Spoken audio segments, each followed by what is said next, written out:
Hey everyone, welcome to the new year of 2026. I hope your guys' New Year's Eve was fine. And um, so for my first review back for the new year is Silent Hill Revelation. I figured since I reviewed the original 2006 Silent Hill film, I do the sequel, which I dread and I definitely did dread. There's a lot of dreading for this one. But in any case, before I go into it, this is by Davis Films and also Konami, who who the creators of the game. I don't remember the actual name of the creator. Sorry if I slipped my mind, but if I while I'm editing, I might put it in the you know in a text box or something like that so you guys can see. But this is directed by MJ Bassett, also written by MJ Bassett or Michael Bassett, also written by Laurent Hadida and written by Hiroyuki Owaku. I hope I'm pronouncing that right. And then the cast includes Adelaide Clemens, Kit Harington, who you might know is from Game of Thrones. And sorry to say, I've never seen Game of Thrones, but he played Jon Snow. So that's from what I looked up. For what I looked up, Sean Bean returns, and as well as Radha Mitchell, and we also have Carrie-Anne Moss as the as a new villain in this one. So yeah, I'm likely going to give away spoilers for Silent Hill Revelation, um, but because I think in a way it's part of the review. I think it's important for part of the review. So if you have not seen the first Silent Hill film and do not want spoilers, if you want to see Silent Hill Revelation, then then click away now and go ahead and watch it if you want. But if you want to stick around, that's fine. Just be warned. I'll likely give some spoilers here. So I rem- I remember liking the first Silent Hill, even though I've never played that many of the games. I'm familiar with it, like its existence, and most people would agree Silent Hill 1 and 2, I think, are supposed to be the best. Anything after that are just kind of either mediocre or trash. Um, the only game I played was Silent Hill Downpour, and granted, that wasn't a great game either, though. I mean, I didn't know anything about Silent Hill, and at the time, with the game systems I had, I just needed something to, I wanted to try it, so I try it, so I that's where I ended up getting Silent Hill Downpour, and I remember it not being not definitely not a great game, but it had moments um, when it wanted to work because obviously the frame rate has a huge issue. Um, but yeah, but as for the movie, I remember liking the movie fine. I think I gave it 2.5, maybe 3. I could be wrong, so forgive me if I get that wrong because I've seen so many movies I'm having problems rating things. But yeah, I think I remember liking the first one fine. I mean it wasn't fantastic, but I mean it did seem like it emulated much of the game and kept a consistent story and has at least some good acting and great atmosphere. But otherwise, it wasn't that entirely special, and that is me speaking as a not a Silent Hill player. So keep that in mind. But I also remember Silent Hill Revelation, which I have not seen this before till just recently here. Um, but I mainly remember it because of how for the reviews it got panned or bombed hard. I don't think it didn't necessarily it made its money back, not as much as the first one did, but frankly, even if it did make its money back, the reviews are not great. I think for critics it was like 8% on Rotten Tomatoes. So yeah, and because this also was in 3D, and people really, it was kind of. I mean, it was 3D has been around for a long time, but a lot of times it could be seen as enhancing the experience or just a visual annoyance, depending on how it's handled. As for me, I don't mind 3D at times. There are movies I've seen that had pretty good 3D, that incorporated 3D well enough to just at least let the the world pop out more, like we're engrossed into the world rather than just like shove your face in with, you know, characters or effects. Like I can think of Shark Boy and Lava Girl. I've not seen it. Spy Kids 3D Game Over. I think Friday the 13th had a 3D film. There's also that really bad one, Jaws 3D. Those, granted, those didn't really do this that much, but still, um, people looked at more as a gimmick or kind of a gimmick really, but it's not really needed. And I personally wouldn't want 3D. At all. Even yeah, and granted, I watch this at home. There is no 3D, so it just kind of feels obviously pointless. Um, so, but yeah, that's my thoughts. I think about the 3D, about what I heard about Silent Hill Revelation. So for the majority of my time since it released in 2012, I've never seen this film just till today.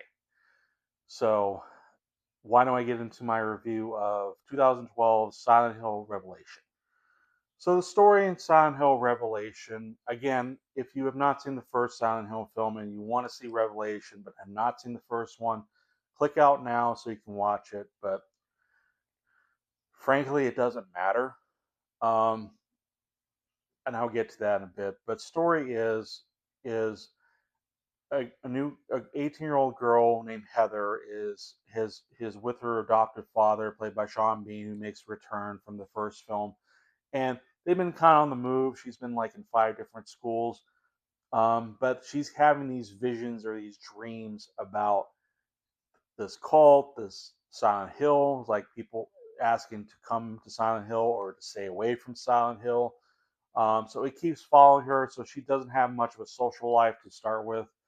Um, that is until her father is kidnapped by the cult from the first film, and they said on a wall in blood to come to Silent Hill. Sorry, I'm kind of burping a little bit, um, but yeah. So now she has to go rescue her dad from the cult, go to Silent Hill and rescue her dad from the cult. Also figure out what is going on that's making her come back to Silent Hill, and because this involves again, not again, but this involves a girl named Alessa who grew up in Silent Hill but was burned to the stake because they thought she was a witch or evil or a demon.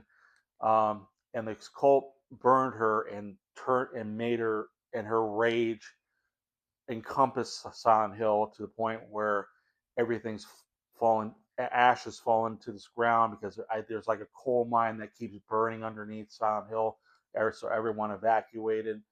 But her rage creates his hellscape that has kind of two versions to it. But the hellish type version that has like Pyramid Head and other like the nurses from Silent Hill, is kind of basically the hell for the cult. It's their prison, because the cult are the evil people, and yeah. So and then Alessa is supposed to be the one who has this rage, and yes, again, major spoiler warning. Alessa's rage splits in two, where we have her in Silent Hill. We have the evil or bad Alessa, and the good side went to the orphanage where she eventually was um, adopted by Harry and Rose De Silva. Um, and that's basically it. So I'm sorry if I gave away so much spoiler, but frankly, even if you saw the first Silent Hill film, this retells the entire thing, but it changes some things that feel like if you remember Star Wars: The Last Jedi, and how Star Wars fans were not a fan of that, that made these changes, and then we have Star Wars Rise of Skywalker that goes back on those changes. This is basically it, because the ending is completely different this time, where somehow Sharon, yeah, I should mention Heather is like the alias name, undercover name. Her real name is Sharon, but Sharon is the good side of Lessa.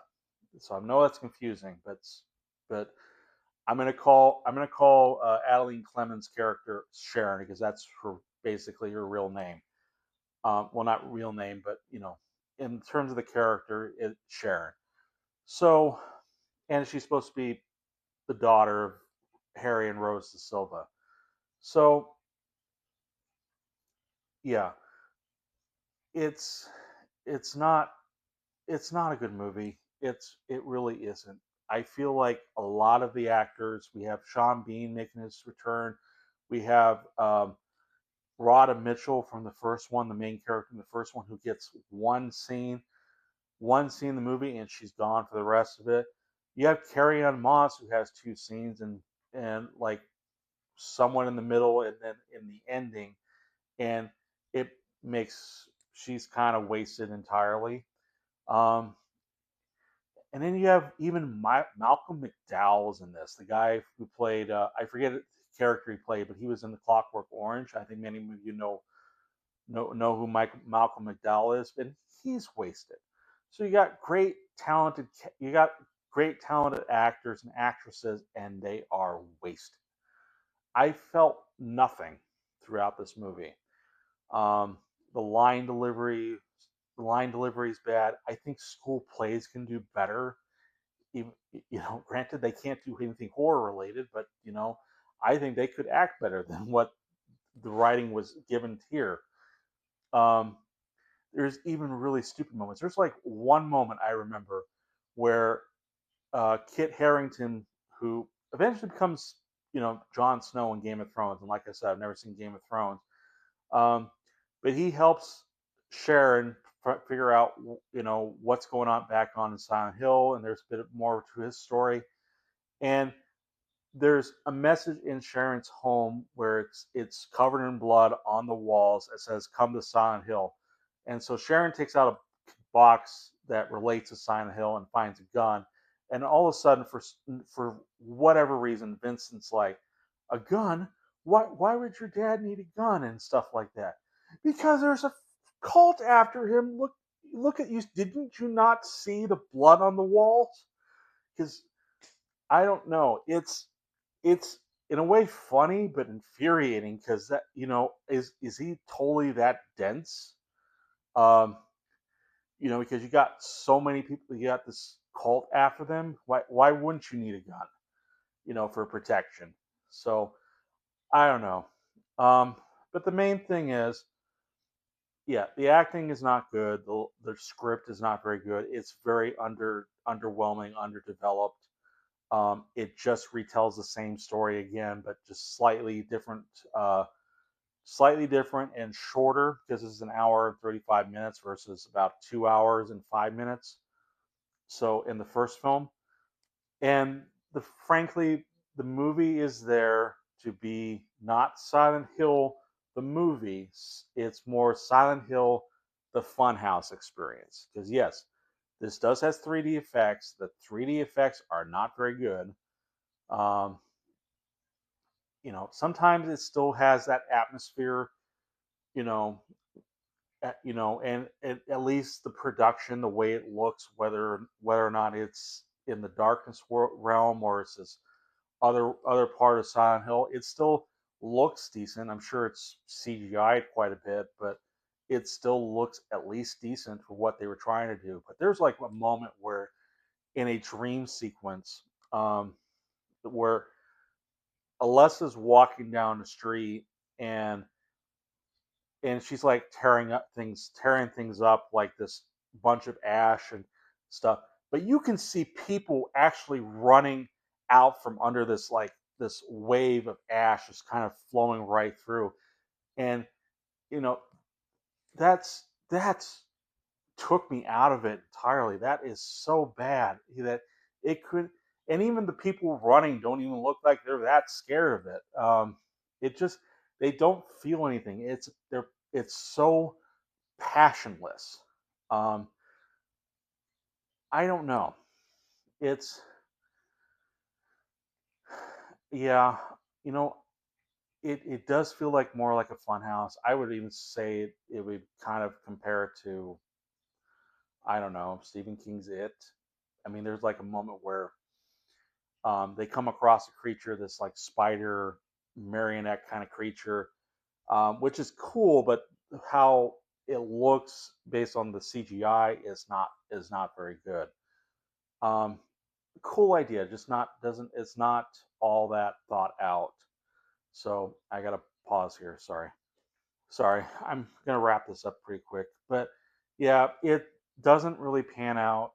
You know, all that well in terms of the graphics and update, graphics and the 3D effects and the three. And because I'm watching this home, 3D is pointless.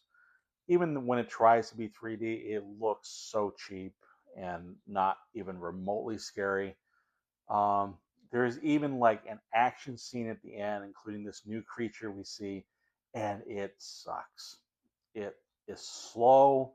It is uninteresting. I don't understand what its point was, but in a way, I could kind of see it being like how, how if you played like the Resident Evil games, where it even then it was like it was all atmospheric, it was horror, and then we get to later games where it was felt more like it was playing more for action, or maybe better example if you're not a gamer, the Alien films, where the first Alien was all horror, sci-fi horror.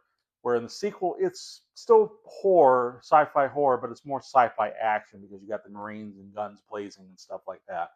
So there's not really like a ton of horror elements. But still,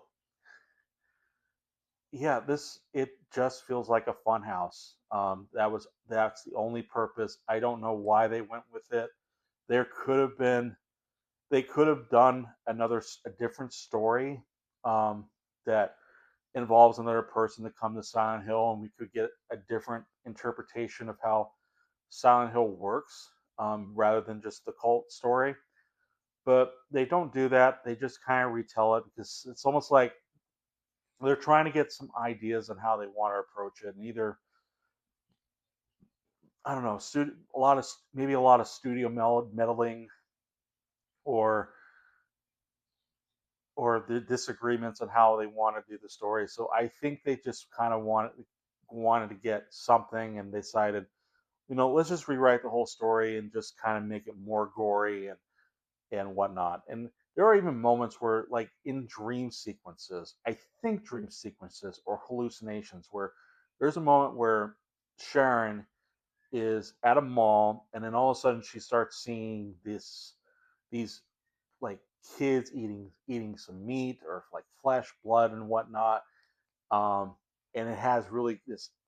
I would also say the editing is also not very good, but um, you know, blurry, slow motion type, editing, cinematography. Um, and she comes across a person who is like following her, but he's not quite a bad guy. Yet he is dead. Yet there's no explanation. So apparently Silent Hill has some effect here, but we don't know exactly what happened. Was this actually something that Sharon was seeing, or it was it not happening? Was it like the cult that got to him? I don't know. They don't exactly make that entirely clear. Not as not even as clear as how they completely changed the ending in the first one, and try to, you know do it, how they set up the story up in the second one here. So yeah, I would say don't see it. Frankly, the first one is good enough that, on its own, it's a masterpiece compared to this. So, but I say if you're a Silent Hill fan, if you're curious, or curious, I give it a shot. Otherwise, if I had to say anything good about it, I think it is at least there is some unique designs. Like I mentioned, the spider, the marionette looking spider, is pretty cool, um, as well as other creatures and stuff like that. But and it does at least try to keep that atmosphere. But frankly, the first one did it so much better, and it allowed you to kind of embrace it or get or understand the world of Silent Hill. I think as a whole, even if you have not played the games. So yeah, I don't have much left to say. I think I'll give it uh, 1 star. Yeah, it's not very good. It's not didn't make me as angry as some of the other films that I've reviewed, but when you have something like Silent Hill Revelation 3D, that usually it usually ends up pretty bad. So it's not it's I kind of had expectations going in that it was not going to be a good movie, and I was correct. So, in my opinion, at least. So, yeah, I gave this 1 star. Not good. I probably would have given one half star, but it, it didn't make me that angry. So, frankly, yeah, 1 star. But what are your thoughts on Silent Hill Revelation? Have you seen it? Leave in the comments below, like or dislike the review if you wish, and feel free to subscribe to my channel and click the notification bell so you can be updated on any future videos I put out. And I will see you guys in the next review. Bye.